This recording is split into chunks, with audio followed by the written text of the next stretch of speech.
yang menggambarkan pendidikan sebagai bantuan pendidik untuk membuat peserta didik dewasa.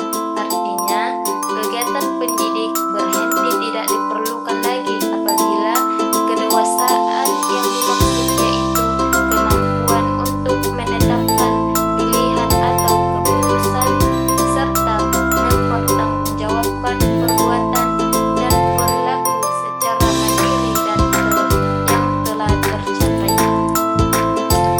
Adapun menurut Philip H.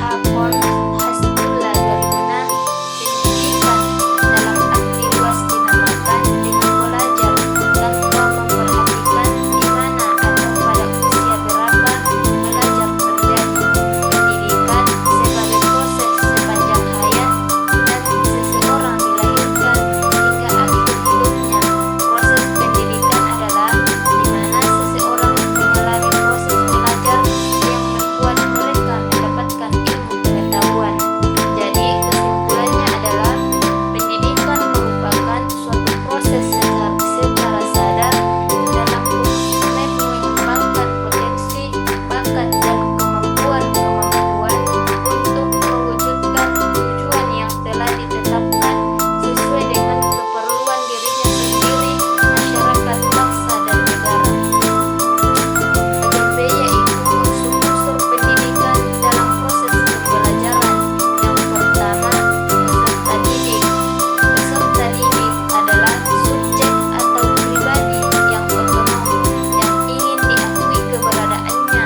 Sebagai pribadi otonom ini, ia ingin mengembangkan diri secara terus-menerus guna memecahkan berbagai masalah yang ada dalam hidup. Peserta didik sebagai subjek pembelajaran merupakan individu aktif dengan berbagai karakteristiknya, sehingga dalam proses pendidikan terjadi interaksi timbal balik baik antara guru dan siswa dan sebaliknya. Bagi yang kedua yaitu pendidik atau guru. Pendidik ialah orang yang bertanggung jawab terhadap pelaksanaan proses pendidikan dengan sasaran peserta didik. Pendidik harus memiliki kewibawaan atau kekuasaan batin dan menghindari penggunaan kekuasaan lahir, yaitu kekuasaan yang semata-mata didasarkan kepada unsur wewenang jabatan. Kewibawaan dimiliki oleh mereka yang sudah dewasa. Yang dimaksud adalah kedewasaan rohani yang ditopang kedewasaan jasmani. Kedewasaan jasmani tercapai bila individu telah memiliki cita-cita hidup dan pandangan hidup yang tetap. Yang ketiga yaitu interaksi edukatif antara peserta didik dan pendidik. Interaksi timbal balik antara peserta didik dengan pendidik, yang mana ketika proses belajar di ruangan sedang berlangsung diharapkan antara pendidik dan murid adalah menjadi partner yang saling berargumen logis guna mendapatkan suasana belajar yang efektif. Yang keempat yaitu konteks yang mengharui pendidikan atau alat dan metode. Alat dan metode diartikan sebagai segala sesuatu yang dilakukan ataupun diadakan dengan sengaja untuk mencapai tujuan pendidikan. Alat pendidikan media sosial, misalnya internet, teknologi, handphone, televisi, radio, dan lain-lain. Metode pendidikan dibedakan menjadi dua, yaitu metode yang bersifat preventif dan yang bersifat kuratif. Yang kelima yaitu materi atau isi pendidikan atau kurikulum. Dalam sistem pendidikan KKNI perlu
standar isi pembelajaran, standar proses pembelajaran, standar nilai pembelajaran, standar dosen dan tenaga kependidikan, standar sarana dan prasarana pembelajaran, standar pengelolaan pembelajaran, dan standar pembiayaan pembelajaran. Pada perguruan tinggi, standar untuk mencapai kompetensi lulusan dituangkan dalam kurikulum. Kurikulum terdiri dari sekelompok mata kuliah yang wajib diikuti. Yang keenam yaitu perbuatan pendidik, perbuatan, tata cara, dan sikap seseorang mendidik dalam menyampaikan pembelajaran juga menunjang perkembangan peserta didik. Pendidik harus menghindari sikap kerekaan mental peserta didik. Yang ketujuh yaitu tempat pendidik berlangsung atau lingkungan pendidikan. Lingkungan belajar meliputi sarana dan prasarana belajar seperti ruangan kelas yang memadai, tersedianya ruangan untuk praktikum, kenyamanan dalam belajar.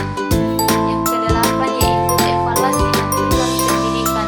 Evaluasi dan tujuan pendidikan merupakan sikap mengulas kembali pelajaran-pelajaran yang sudah dipelajari dalam bentuk latihan dan tugas-tugas, sehingga materi-materi pelajaran tetap melekat dalam diri peserta didik.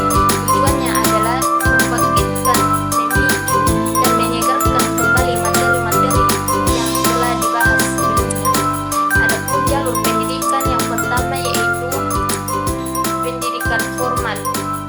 Pendidikan formal merupakan jalur pendidikan yang terstruktur dan jenjang pendidikan termasuk tingkat SD, SMP, dan SMA.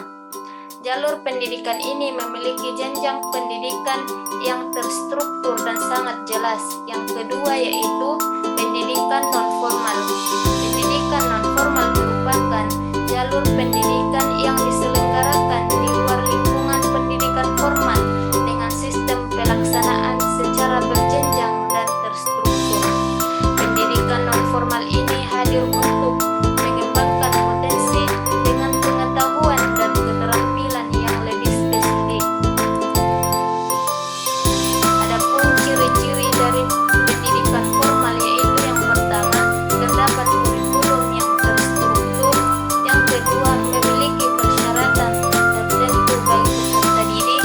Yang ketiga, materi yang dipakai bersifat akademik. Yang keempat, memakan waktu yang lama untuk proses pembelajaran. Yang kelima, tenaga pembimbing atau guru memenuhi kualifikasi tertentu. Yang keenam, tempat pendidikan dari pemerintah atau swasta. Yang ketujuh, harus mengikuti ujian untuk peserta didik.